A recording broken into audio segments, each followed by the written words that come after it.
Hello, everyone. My name is Tim McKelstreli, CEO of Pharma, and I welcome all of you to the last edition of our Design New Ways of Working Medical Affairs series of webinars.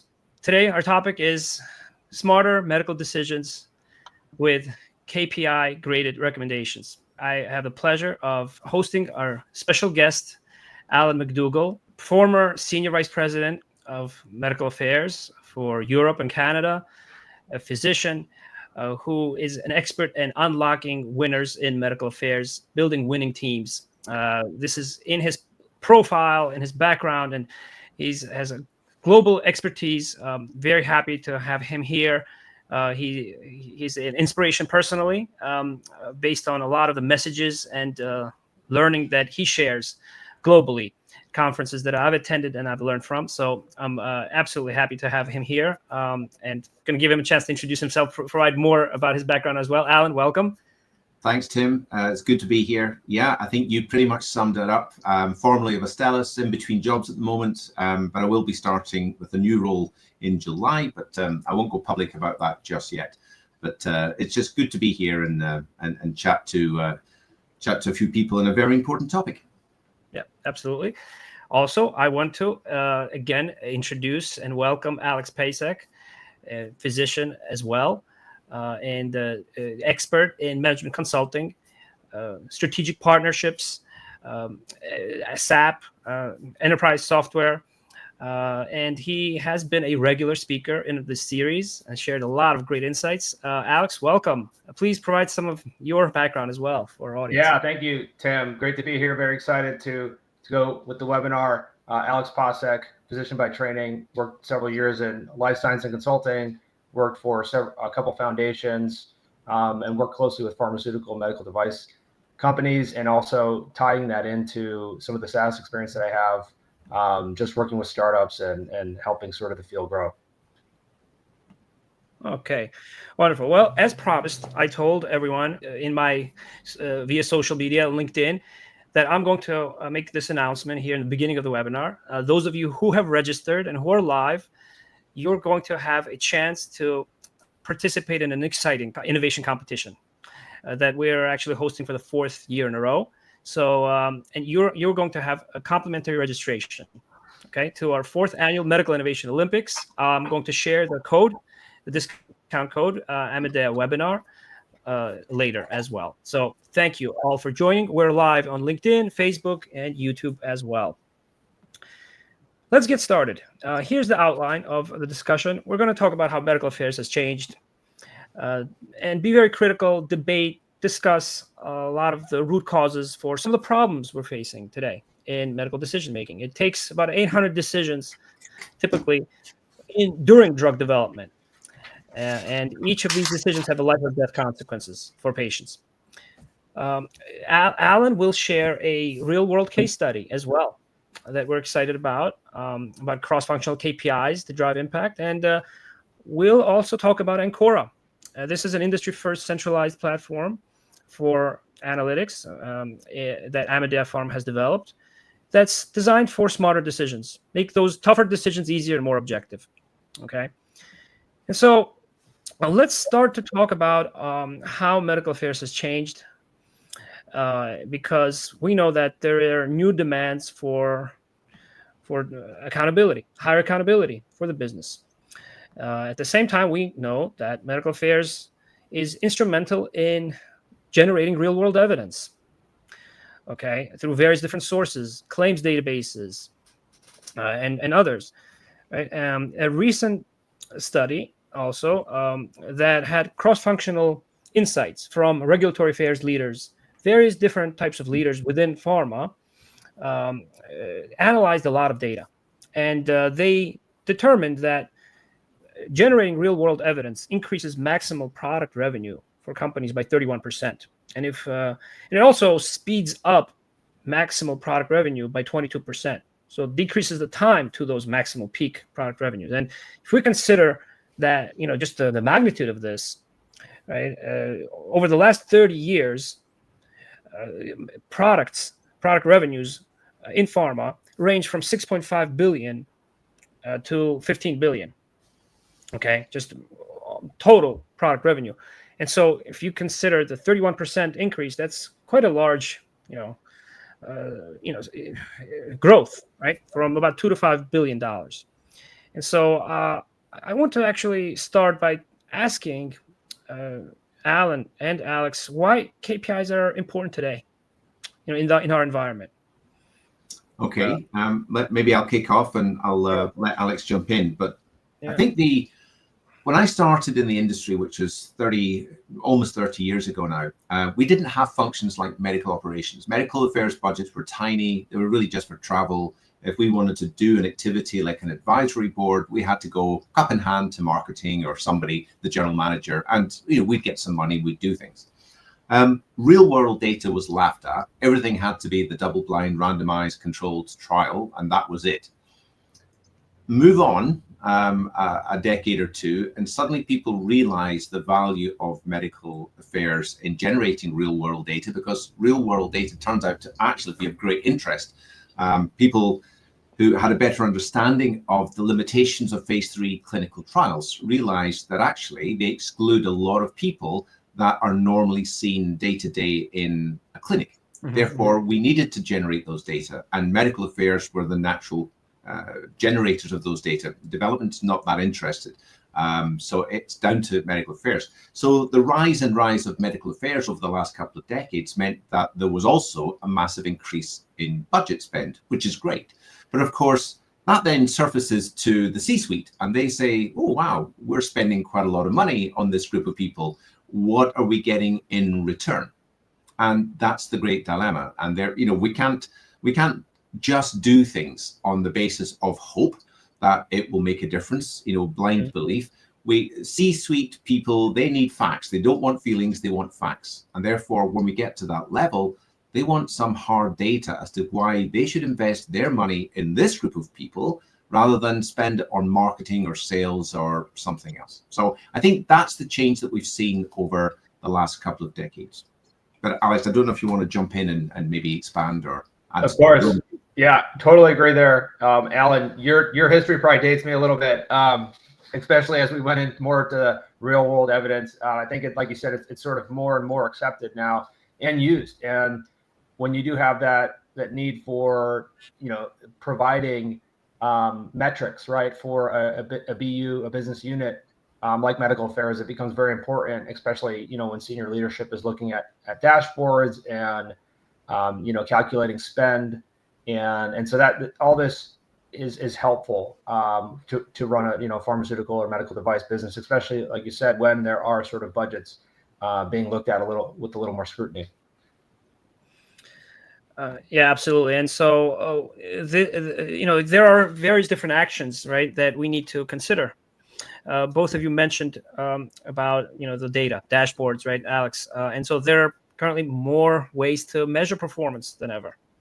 Right. And so one of the key takeaways from a presentation that Alan, you had at the Financial Times conference in London a couple of years ago was that we need to work a little bit differently, right? Design new ways of working today, right? Where the resources are a little bit more tight, right? Maybe work more collaboratively across organizations with commercial, right? And have more systematic scientific ways to measure performance, which we'll talk about here. I know that you've managed large budgets, Alan, as you mentioned. Okay, 100 million, right? Budgets in medical affairs. So how do you change your decision making when budgets change and when accountability changes? It's a great question, and the answer probably won't be much of a surprise. When you look at what is generating your revenue as a business, you will have some priority list of products. And if you have to make some budget cuts, then you're going to start off with the lowest value products and try and focus on the highest value products, where possible. You have to take into account life cycle stage, of course. You don't want to be investing in clinical trials 6 months before a patent expiry or loss of exclusivity. That doesn't make an awful lot of sense. But really, you want to be focusing down on what's going to generate the most value for the company at the end of the day. And that's, it's obviously true in the commercial side of the business, but it's true in medical as well. We have to really be careful. If we're asked to cut back, we just need to cut back where it'll make the least impact on the top line, really. Okay.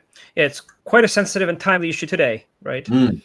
I'm not afraid. I'm not embarrassed. I know we might touch upon it a bit later on, but I'm not embarrassed. You know, we work for-profit companies. We're not working for charities. And while medical will never sell or be involved in selling, you know, we all work for a business that has to be successful. If we're successful, we can invest in more research and develop more medicines. So it's in everybody's interests that we are successful. But today we are seeing cutbacks. We're seeing cutbacks across the globe. There are very difficult geopolitical circumstances right now, which is making a lot of companies feel uneasy. So yeah, you know, and we just have to be businesslike and mindful and ready to say, you know what, we can hold back that investment, you know, unless it's absolutely critical for, I don't know, patient safety reasons or whatever. We can hold back those investments and just focus down on what will bring in the most value at the end of the day. Great. Well, I want to take a quick pause and remind the audience, this is your chance to ask some questions and comments. Okay, Alan, Alex.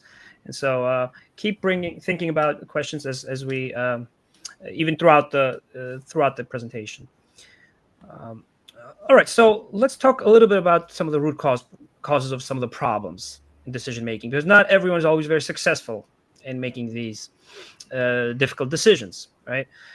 So the quality, the speed, the line of sight, the visibility that we have in decision making, the cost of these decisions, right? How we communicate them, how we analyze them, all of these problems, right? And so, since this is the last of the series of the webinars, we're going to reinforce and some of the concepts we've shared previously. One of them is that we continue to make decisions based on data that is not always of the highest quality. It's inconsistent, a lot of disconnected platforms. We don't really know how we're distributing our work in order to understand how to forecast appropriately, right? We don't analyze our activities systematically, and it's leading to a lot of lost revenue, wasted resources, inaccurate forecasting, and others. Now, here are some data in terms of current gaps and metrics that we've shared before, Alan and Alex. As you'll recall, we're currently measuring mostly activities. This has been the trend, the standard, right? And insights and the knowledge that we transfer, which we know a lot about already, right? And what we need to be measuring more are the direct outcomes, direct clinical outcomes of our education, information that we disseminate and generate together in medical affairs. Here's some more data from Viva, a survey of 100 medical affairs leaders in the field who work with customers, with HCP community to educate them. And again, it's consistent types of feedback that we're getting from our own industry, right? We should be measuring how we change clinical practice. And even more recent data, a global survey of 1,000 medical affairs professionals across 63 countries shows that we don't believe that we're very effective in how we are measuring our performance. And here are some of the gaps from this very same survey, right? In terms of engagement quality, feedback from KOLs. We want to be getting the feedback on the service that we provide through medical education directly more.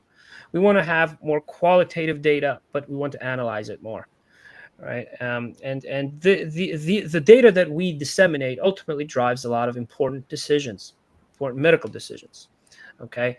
And so the question really is, how do we make this data more objective rather than subjective, right? So feedback from manager is 70%, and currently, but does it substitute, or should it be more complementary towards the direct feedback from KOLs as well?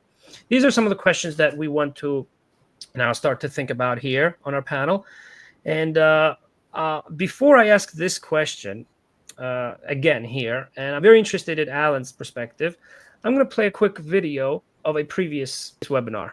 Why do we really need to trace back the success of a company or a product launch or an outcome back to medical affairs? If we're part of a team, we work together with sales, with others, do we really need to trace that outcome back to medical affairs? So.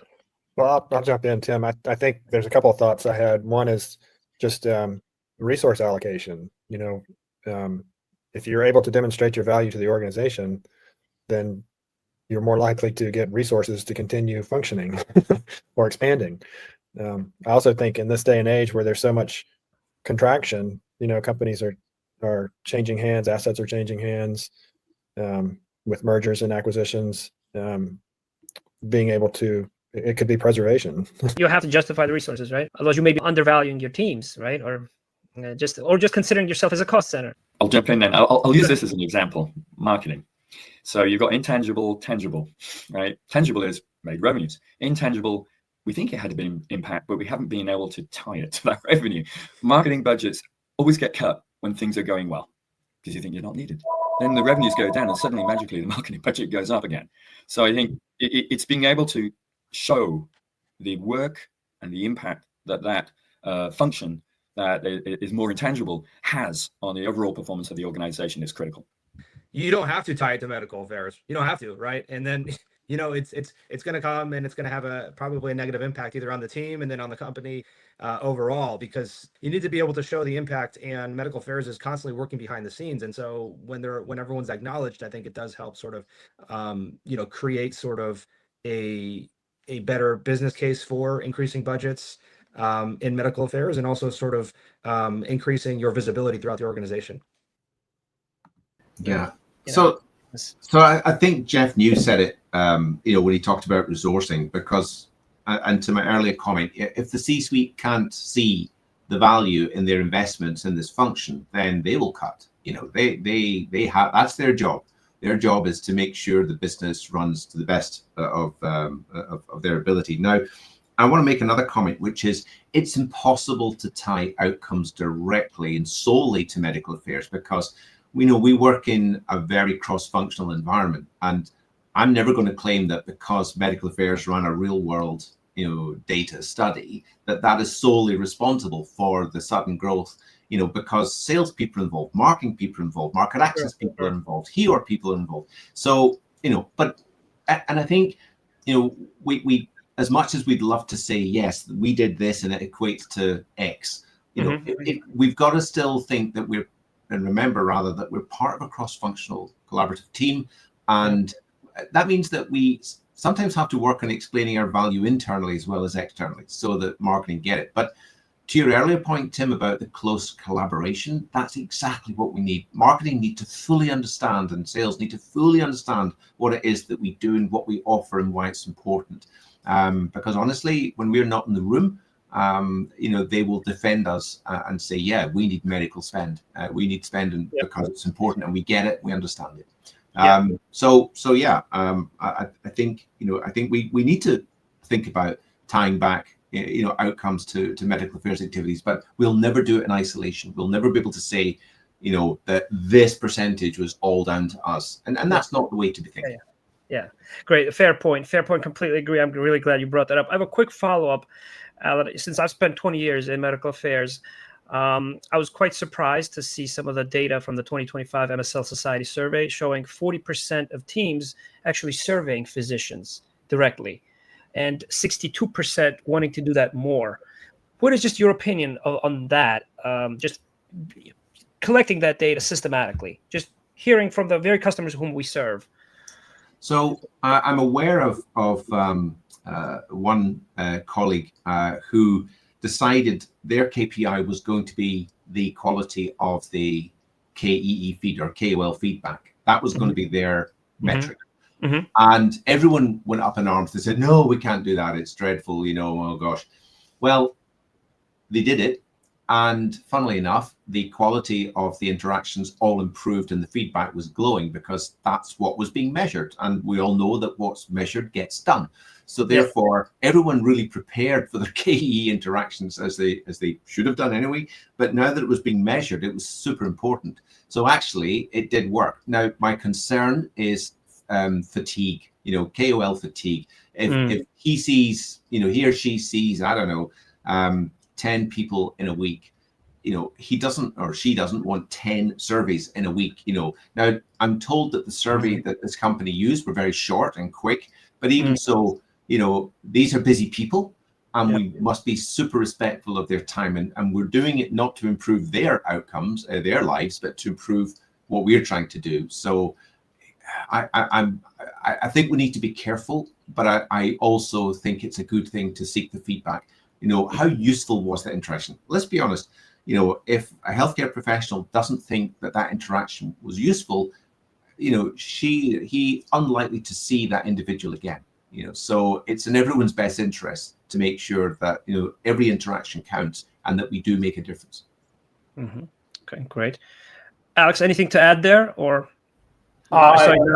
Totally on board. I mean, I think back to the video, I think, Jeff and Graham did a great job sort of discussing the need for, highlighting medical affairs strategic value, because the sort of most base case, it's going to help secure funding, right? The tangible proof of impact makes it easier to defend, next quarter's budget, next year's budget. And so it is hard there's still a challenge in a lot of gray area between, what medical affairs has done with sales, with marketing, and how does it all fit? So it's a team sport, back to Alan's point. So agree fully with all the conversation. Sure. There's also some data that, recent data that I've seen that shows how physicians want to partner. They're bombarded with a lot of data. They're busy, like you said, Alan, right? And so it's kind of interesting and but I think worthwhile to think about how we are more creative in partnering with them and demonstrating the customer service, right, that we're delivering. And it may not be surveys, it may be something else, but partnering nonetheless and communicating the performance data back is, I think, a very current discussion. We had one comment, by the way, Jay, from Jay Patel. Appreciates our webinar. So he's asking about how the quality of HCP engagement demonstrates value for cross-functional teams. So I think you addressed it, but feel free to expand and elaborate, Alan. Yeah, Jay, thanks for the question. It's a really good one. I think this is back to my point about making sure our internal stakeholders know. So great to do these surveys, but we need to be able to share them if it's good news or if it's bad news. We need to be able to share them and say, hey, look, the feedback we're getting is strong and positive, and they are saying, we're making a difference. Perhaps they're rating our company higher than a competitor company, and that's always of interest, of course, as well. Similarly, it could be that we're not rated as highly, and therefore we need to do some work with our field medical team. So the quality of the insights, I'm glad you raised that, Jay, because the quality of the insights is just one of these perpetual questions and debates that we have. What is an insight? How, what some people say, well, it's something you can do something with. It's something that's actionable. Well, that's great. But then you can action a lot of things. Is it worth doing that action? So I think there's an awful lot to, and I don't want to go off on a tangent on insights, but I do worry a little bit. I really worry when someone puts down a metric for, 5 insights in a year or something. For me, that's, you will get 5 insights, but will they be actually any use? But if you measure it, you'll get it. So I'm not sure. Quality of insights is very subjective, but KOL feedback is great. And I think, it's definitely something we should be doing more of if we can find a way to do it rapidly, quickly, and with minimal impact on the HCPs. Yep. Okay.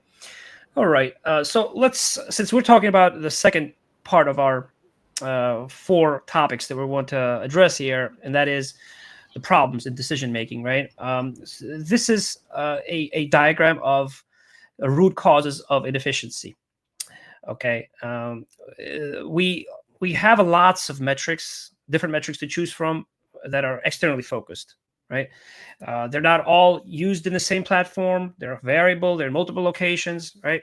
But we don't have as many metrics and as much time to analyze our own workflows. And the last month, we talked about how work doesn't seem to stop in healthcare, right? So you better make it count, right? So you better make sure that what you're doing is actually has an impact, and particularly in healthcare and in medical affairs, right? So workflows or behaviors, how well medical works with sales ultimately determines whether or not product, the safest product, the best product in the world actually makes it and is successful and reaches patients, right?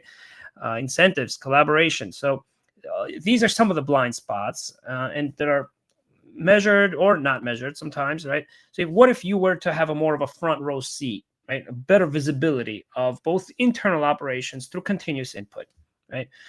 Maybe you could continue to improve strategy and performance.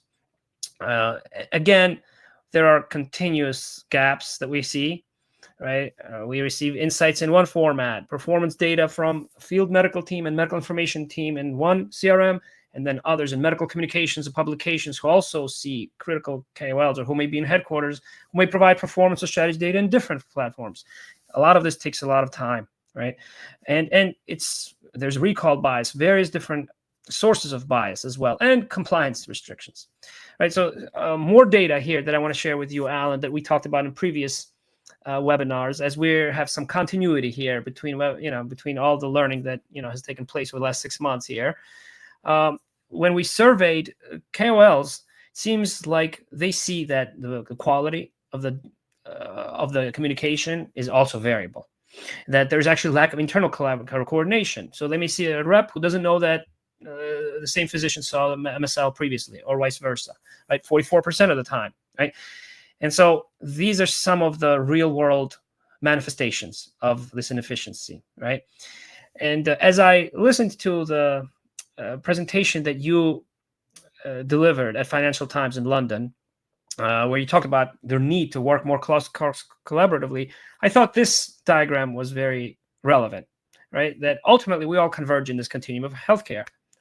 In medical, we help identify the right patients, and our commercial colleagues make sure that the right patients have the access to these medications, right? So this leads me to your case study, Alan. I'd like to ask you why ultimately it's critical to design new ways of working in medical affairs today, and how you were able to do that in your case study. Oh, you're on mute. Sorry, you're on mute. Sorry, I beg your pardon. Nope. We've touched on some of the reasons why it's important to think about new ways of working in closer collaboration. So maybe we jump into the case study, because I would love to have time at the end for any more questions from the audience. So this is a real case study, and what my former company did was they decided to introduce many of the principles of agile methodology, which you'll know comes from the tech center. It comes from IT and technology. So it's not 100% applicable to pharma, but there are some good things within agile methodology. And what happened was they took away people's focus on therapy areas and they became single product focused. And so we made brand teams that were created with 2 equal colleagues, one commercial and one medical. Now, their pay grade may have been slightly different, maybe one level different, sometimes the same, but their leadership was equal. Okay, so the commercial didn't have any veto over anything that medical did. And the other interesting thing is that along with the principles of agile methodology, there was no direct reports allowed within the brand team. So people could not have any of their own team members, as part of that core. And the core brand team was maybe around 6 people from various functions, including commercial and medical. But there would also be field medical there. There'd be someone from sales as well. There'd be someone from access. And it varied a little bit. Now, the interesting thing was that we wanted to unite the whole team around a common set of KPIs. So each of the 5 or 6 team members would bring 1, maybe 2 KPIs, and the whole team agrees to live and die. In other words, everyone accepts everyone else's KPIs. The only thing that was not true, of course, was sales targets for medical were not applicable. That's not considered in any way compliant. And I think more from an external perception than anything else. But so sales didn't apply, but everything else did. And then at the end of the year, the co-leads, medical and commercial, would rate the whole team, including themselves, with a bit of sanity checking from their own line managers. And they would rate against the KPIs that they'd agreed at the beginning of the year. And then the whole team would get the same rating. Now, what did this achieve?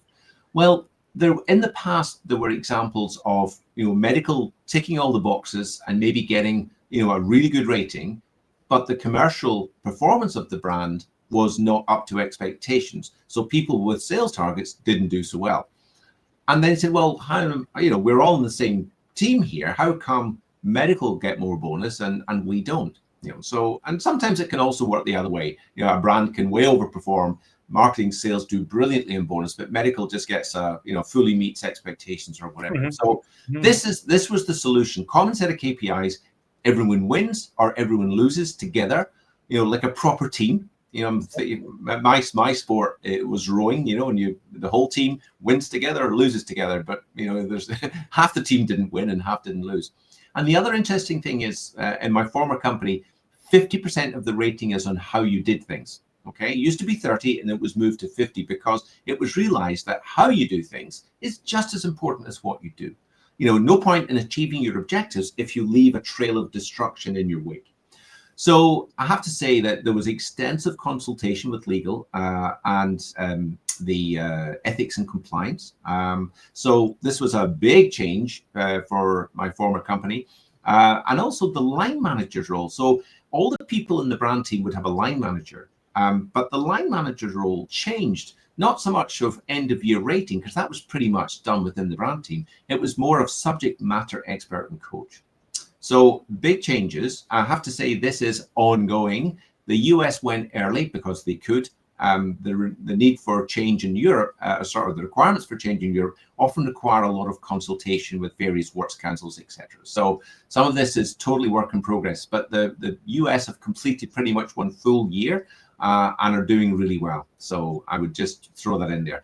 Just my last slide, if we could move to the second one. So just a quick comment on KPIs. And as we said at the beginning, we wanted outcome-based KPIs, not activities, not how many people did you see, how long did you spend on average with them, how many emails have you sent. It was what difference have you made to patients? So start with the end in mind. And we said, what changes do you want to see in the healthcare system that actually improve the lives of patients? And it could, and these are just examples, like more patients treated as per nationally recognized and independently produced guidelines, or more patients treated to target, etc. What then needs to be true in the healthcare system to allow this to happen? So, okay, if there are national guidelines, your medicine's got to be in there. Okay, so how do you get your medicine included? So that would be part of a composite KPI. Maybe we need more people to be aware of the data behind the medicine and why they should use it in certain patients as their first choice. So more education of HCPs, other relevant decision makers, payers, etc. And then finally, what does medical affairs need to do to make this happen? And so just a simple example, if we want to get our medicine into the guidelines, well, we probably know the guideline committee members, the likely members. So maybe we say there's 10 people, we need to see every one of them and brief them and make sure they're aware of the data, the good and the bad and the ugly. Or maybe, we get educational need gap analysis from MSL Insights, who knows? So the actual KPI for medical might be a combination of a number of activities, not just one thing, but it will all be outcome focused. Again, going back to what changes, what benefits do you want patients to receive as a result of the activities? And this way of thinking, just made people really flip round, and they stopped thinking about what I call vanity metrics, which is simply just counting stuff because you can. And not all of this is easy to measure either. It can be easier in the US where you have access to claims databases, but it's not so easy in Europe. You may have to rely more on market research, which has obviously got some rate of error in place. But if you consistently apply the methodology, to an ATU, for instance, then at least you'll be able to spot trends over time. So it's really interesting. But the ultimate goal was, outcome-based KPIs and shared common goals that everyone can sign up to, because you feel much more of a team if you all know that you're all jointly responsible for everything, with the exception of sales for medical. So that was what we did. And maybe at the end there might be some time for questions. I'm sure this is a little bit controversial for some people. I have to say there was a lot of internal discussion too. But again, trying to get people united behind a common goal was the ultimate aim. And I would say the initial feedback, at least from the US, was pretty positive. And also in my former company, Germany sort of did something like this a little bit ahead of the game. And the difference in Germany was absolutely tangible. It was really amazing. Now, they didn't go the whole way to what I've just described in the previous slide, but they went significantly towards that. And it had a huge change in the closeness of working between medical and commercial. But I'll stop there, Tim. Yeah, great. Thank you so much for sharing that very practical case study. And I'm glad to see the impact that it had. And ultimately, at Amadev Pharma, I share these sentiments to address the ultimate unseen motivational factors behind performance, which is everyone's natural interest and need to feel the impact that they're making on the company's success. Right. We do have one quick comment from Jay Patel here. Okay. So, yeah, was there also focus on implementing an agile mindset to achieve the outcome, or using agile tools and processes? 100%, Jay. Absolutely. I mean, agile is much more about mindset than anything else. It's not we talked about huddles and sprints and all sorts of things, but you're correct. There were some tools available, but it was all about mindset. And we actually put agile coaches in place to help the brand teams get comfortable with the whole concept of how agile works. Now, I'm not the biggest fan in the world, I have to say. I don't think it ports 100% over to pharma, but there are definitely some really good things with this agile mindset, where you may have to just drop everything and go into a sprint to get a problem solved. But because people have got the mindset, they go, yeah, fine, I'm happy to drop this. We're all signed up to the same KPIs. If it's important for you, it's got to be important for me too. And therefore, I'll drop everything and we'll lock ourselves in a room. We'll discuss the problem. We'll come up with some solutions. So the mindset was absolutely critical. Okay, here's one more follow-up question as well. Let's take just a few seconds here to read it from Mark Rees Saunders. Question is about MSLs. Were they given specific KPIs? And how was the outcome of that briefing assessed? What was the expectation? Well, Mark, I feel you should probably know the answer better than I do, since you were together with me in Astellas, and I think we know about.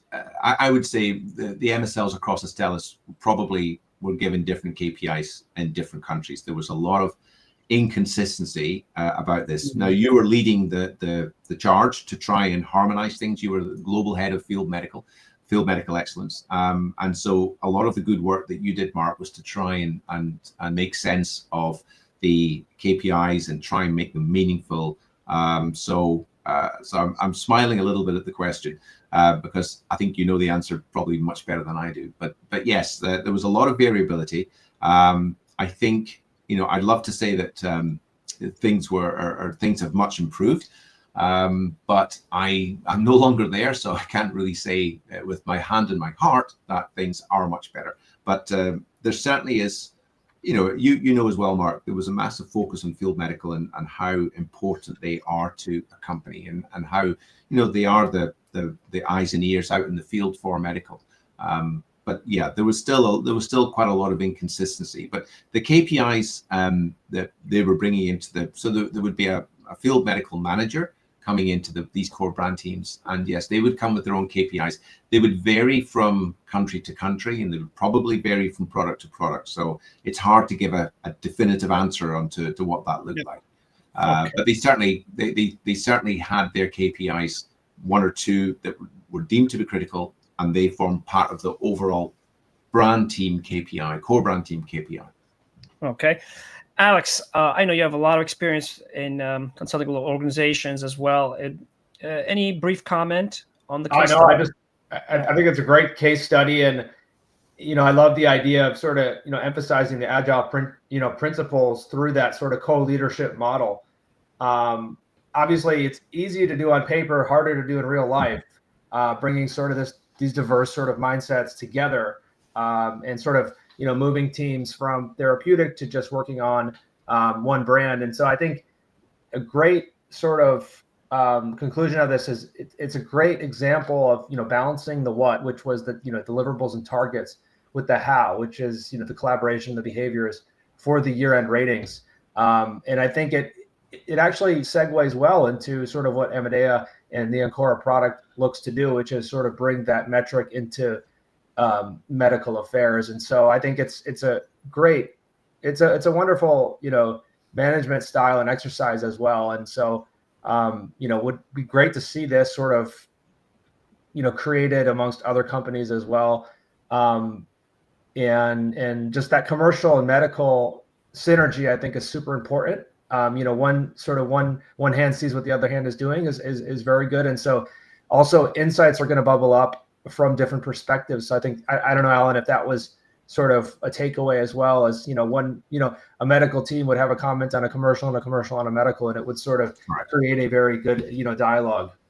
Yep. Yeah, no, 100%, Alex. That's exactly what we're trying to do. And I say with the equal co-leadership, it meant that, everybody, the medical and commercial leads could comment on everybody. It wasn't a case of, well, I'll rate my field medical head and my whatever, and I'll rate my market access person. No, everyone had a view on everyone. And of course, if you get really good team dynamics, the team will be rating themselves, and giving feedback to themselves and feedback to each other. But as I say, for most countries, it's work in progress. Yeah. So after spending 20 years in medical affairs, as you know, I formed my consulting agency, Amedea Pharma, based on the concept of bringing the transparency of sports and the precision of data science into daily operations. And I have a particular appreciation for the what and the how, right? And and performance and behaviors. This is the movement that we have started at Amedea Pharma, and I was very excited about really sharing this case study. The 50% breakdown of performance and behaviors is the only formula, we believe at Amedea Pharma, that ensures sportsmanship, right? Not only collaboration and performance, but also holding ourselves accountable for how we work with others. And so let's now shift gears towards more of the processes, right? And how do we make this approach of improved decision making more scientific? Okay, so as I pose this question, I want to share, and the question is, how can we use a more scientific approach, as I mentioned, towards selecting the best KPI at the right time? Because you alluded to this, Alan, that the quality of metrics changes over time at different stages of the product life cycle. And so before I hear some more comments from the audience and you, I want to share our vision of some of the problems from a process standpoint, from a scientific standpoint. Okay,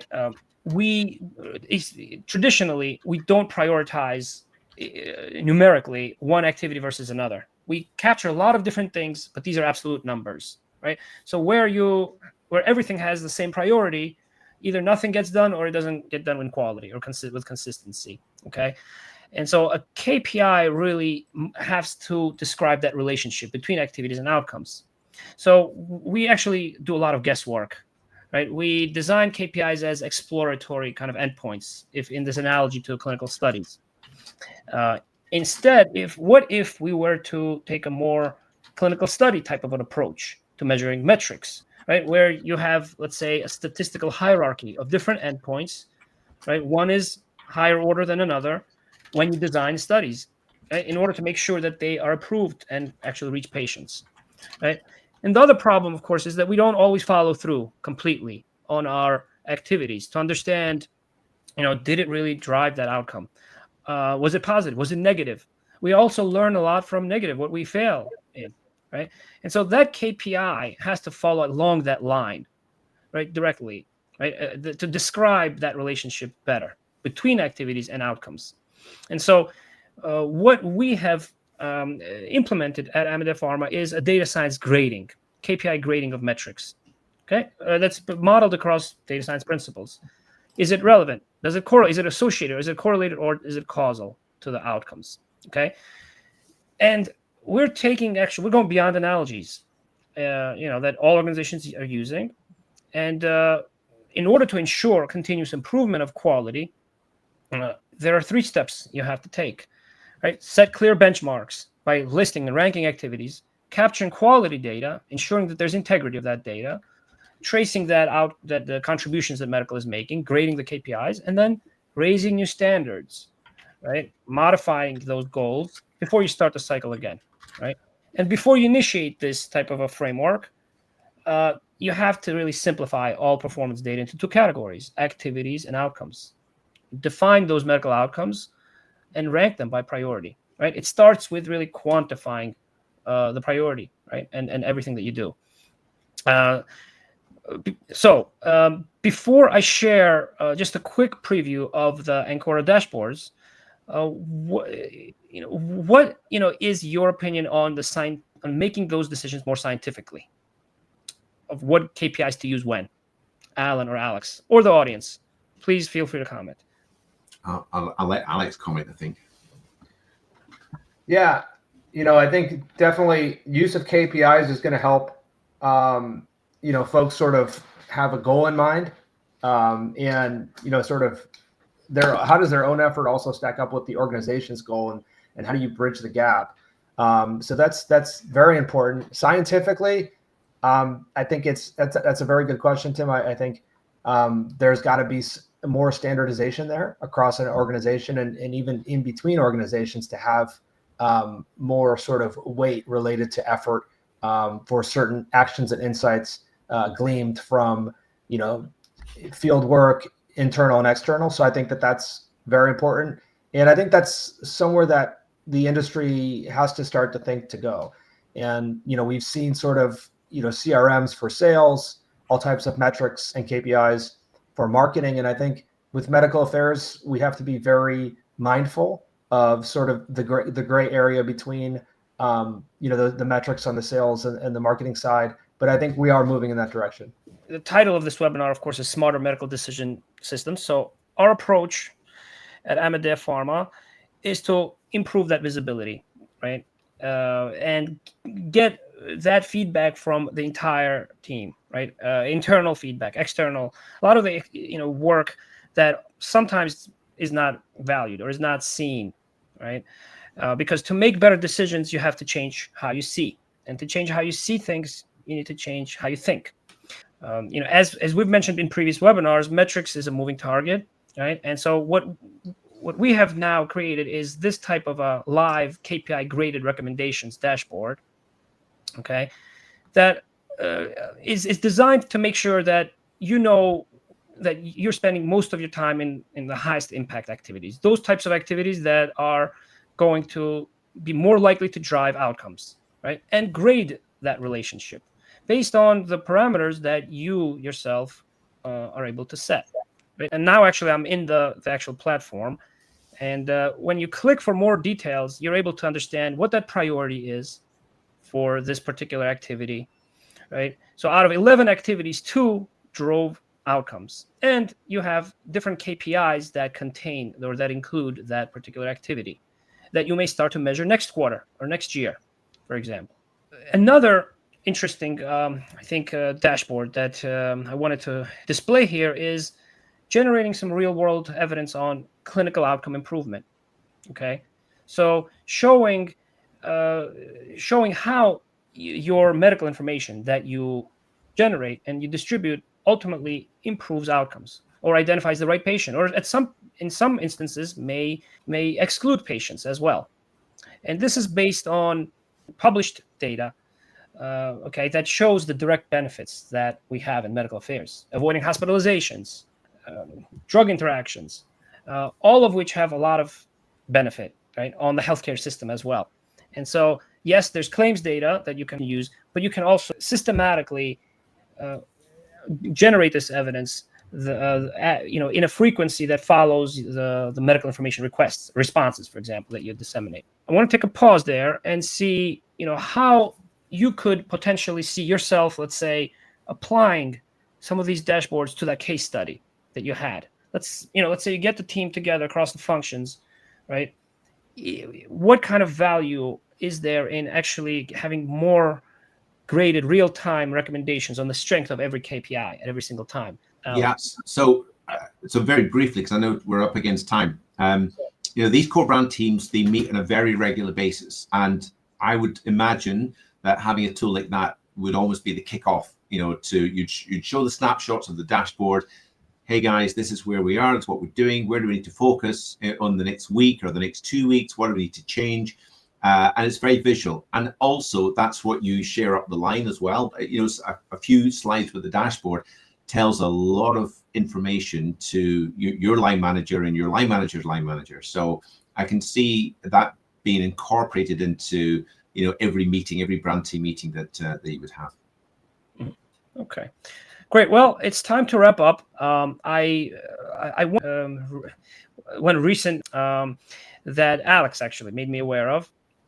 Okay, and I think it's very relevant to the sports and data science principles that we're bringing right into operations from Jamie Dimon, okay, of JP Morgan. So the modern CEOs have to operate like world's top athletes. It's sports is no longer a metaphor, he says, and this was published in Forbes actually just this week. So Alex, thank you very much for bringing it to my attention. And here is actually the what we're talking about, right? This quote. I think ask for your key takeaways. How do we bring better decision making? Make those difficult decisions easier and more objective. What are some last takeaways that you have for our audience? So for me, we shouldn't shy away from KPIs. That's what we need to be doing. We need to be looking at our performance, and we need to be looking at the KPIs that make the biggest difference to patients. In other words, outcome-focused KPIs, and we need to make sure that everyone's aware that we're looking at these things and share them and don't be shy. Keep repeating them.